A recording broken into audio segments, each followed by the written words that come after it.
yung pagkanipado? Ewan kita. Hindi ko alam. Nakabigla tayo sa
Magandang gabi po sa ating lahat. Ngayon po ay pinagdiriwang natin ang magdamagang pagdiriwang sa Pasko ng muling pagkabuhay. Kung paanong binuhay na muli si Kristo, tayo na may mabuhay sa isang bagong pamumuhay. Ito ang gabi ng tagumpay ng Panginoon na itinuturing na ina ng lahat ng banal ng magdamagang pagdiriwang. Ginaganap ngayon ang paghihintay ng simbahan para sa pagkabuhay ni Kristo na siyang ipinagdirimang sa mga sakramento. Kaya't ang buong pagganap ng magdamagang pagdiriwang na ito ay dapat mangyayari kapag madilim na at magwawakas bago magbukang liwayway. Sa gabing ito, tayo ay maglalamay bilang paghahanda sa pagdiriwang ng muling pagkabuhay ni Jesus. Si Jesus ay muling nabuhay upang mabuhay tayo sa bagong kaayusang ayon sa kalooban ng Ama. Bibigyang pansin natin ng binyag, ang sakramento ng ating pagpasok sa buhay ni Jesus na muling nabuhay. Ang magdamagang pagdiriwang na ito ay nahahati sa 4 na yugto, ang pagbabasbas sa apoy at pagpaparangal sa kandila ng Paskwa. Dito ipinaaalala ang pangunguna ng haliging apoy patungo sa lupang pangako na ating ding matatamo sa sakramento ng binyag. Si Kristo ang bagong haligi ng apoy, ang tunay na liwanag na gumagabay sa atin. Ang simbahan ay nagsasaloob sa lahat ng mga kahangahangang ginawa ng Diyos para sa kapakanan ng kanyang sambayanan mula't mula pa. Ito ang pagpapahayag ng salita ng Diyos. Dito ay inaalala ang tinatawag na 4 na gabi ng kaligtasan ayon sa tradisyon ng mga Hudyo. Ang gabi ng paglikha, ang gabi ni Abraham na siyang gabi ng tipan, ang gabi ng Pasko at pagtawid sa dagat na pula na gabi ng kaligtasan, ang gabi ng pagdating ng Mesiyas. Ang lahat ng ito ay naganap ng muling nabuhay si Jesus at nagaganap sa bawat pagdiriwang ng binyag. Habang papalapit ang araw ng muling pagkabuhay, ang mga bagong kaanib ng simbahan ay muling isisilang. Ito ay sa pamamagitan ng binyag. Kaisa nila, sasariwain naman natin ang ating pangako sa binyag. Ang buong simbahan ay inaanyayahang dumulog sa pigi na inihanda ng Panginoon para sa kanyang bayan bilang pakikinabang sa kanyang pagkamatay at muling pagkabuhay na siya namang rurok ng sakramento at ng ating pagiging Kristiyano.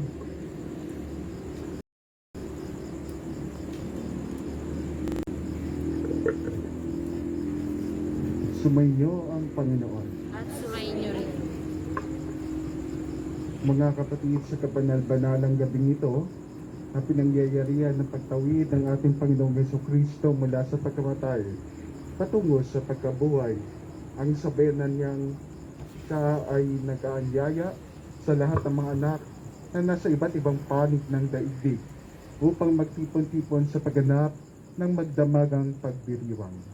Sa pagganap natin ng sa alaala ng Pasko ng Panginoong nagtagumpay sa pakikinig ng salita at paghahain ng kanyang buhay, maasahan natin tayo'y makapapakinabang sa kanyang pananaig sa kamatayan, sa pamumuhay sa piling niya at ng Amang may kapal.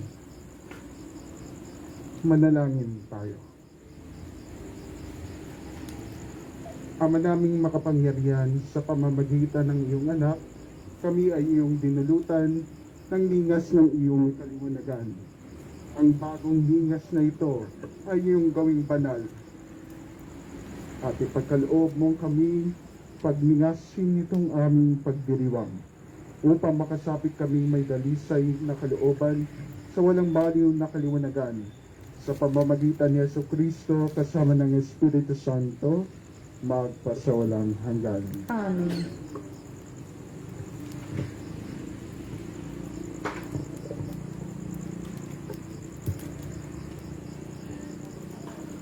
Si Kristo ang nagmamahal noon sa bayang hiniran, gayon pa rin siya'y patnubay.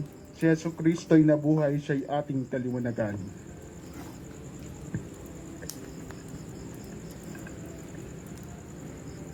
Si Kristo ang nagmamahal simula pa noong araw, wakas natin siya't hantungan. Si Jesucristo'y nabuhay, siya'y ating kaliwanagan.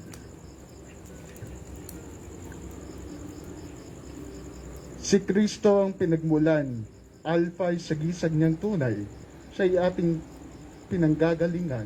Si Jesucristo'y nabuhay, siya'y ating kaliwanagan.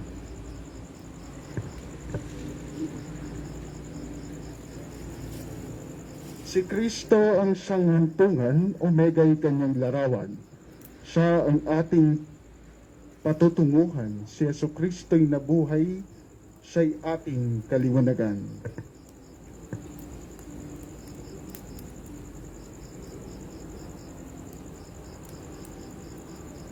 Kay Kristo ay nabibilang lahat ng panahon at araw, bawat yugto ng pag-iral. Si Jesucristo'y nabuhay, siya'y ating kaliwanagan.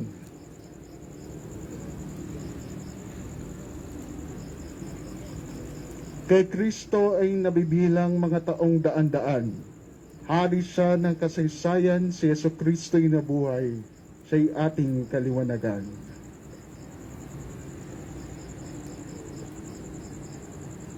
Kay Kristo ang karangalan, lahat ng kapangyarihan. Panginoong dinarangal, si Jesucristo'y nabuhay, siya'y ating kaliwanagan.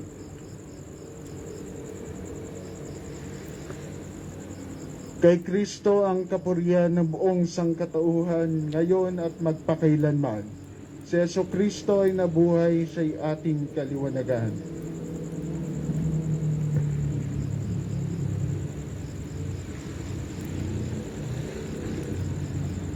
Sa sugat na lubhang banal ni Jesus sa tagiliran, dugo tubig ay lumitaw, si Yesu Kristo ay nabuhay, siya'y ating kaliwanagan.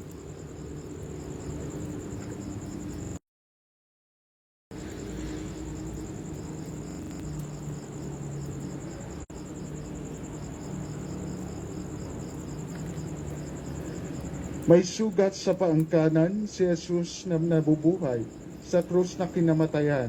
Si Yesu Kristo ay ating kaliwanagan ay sugatan. Pako ay naglagos sa tunay, si Yesu Kristo ay nabuhay, siya'y ating kaliwanagan.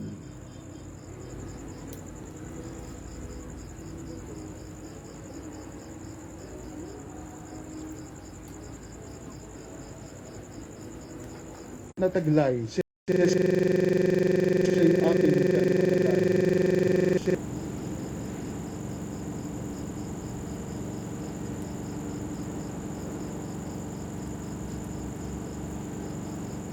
Sa kanyang kaliwang kamay, si Jesus ay pinakuan. Noong buhay niya ay ialay si Yesu Kristo. Sige.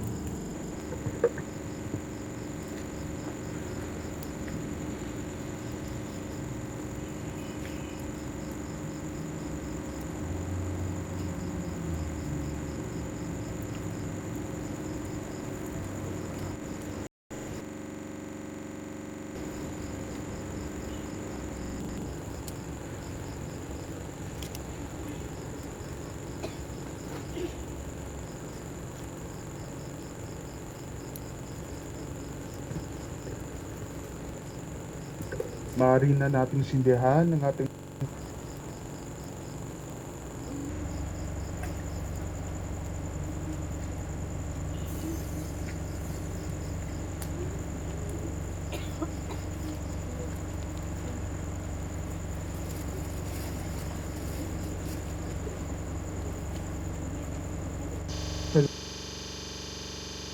lampan.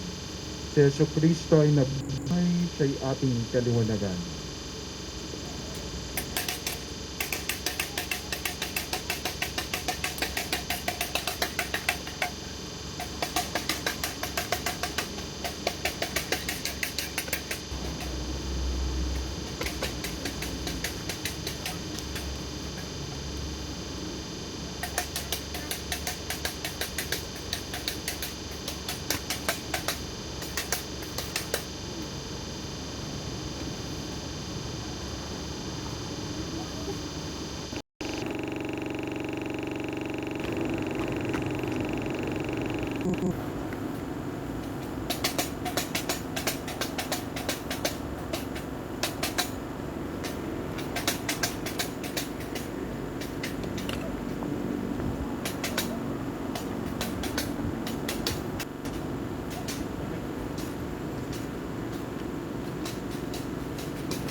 papuri,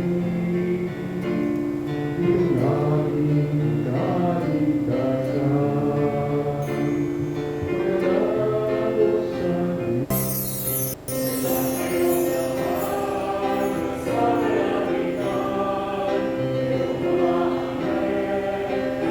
Manalangin sa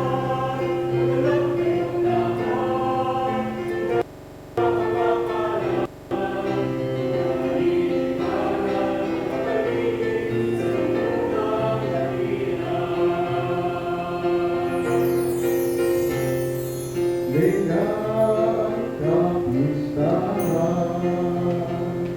Yesus Kristus nagtirisan sa kamatayan kawinan ng kasalanan kaalipinan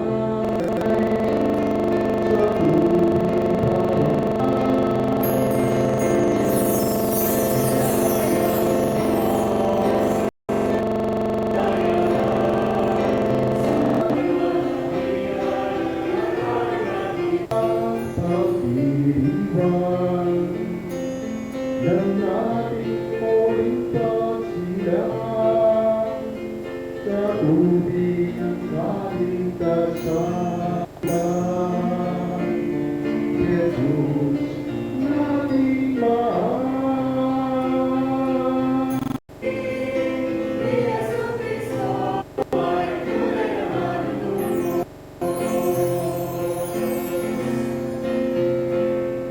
Dahil sa kaligayahan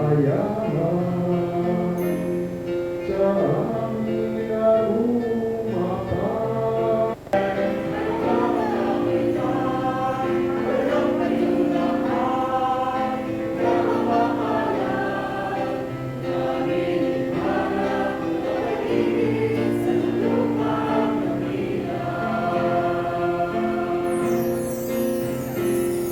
Ang araw ng kaligtasan, Jesus puntang iwayway, walang baling o napaglubay, tambay ng kaligtasan, nabigay kapayapaan, lakas ko at pagmamahal, upang aming magampanan aming panahon.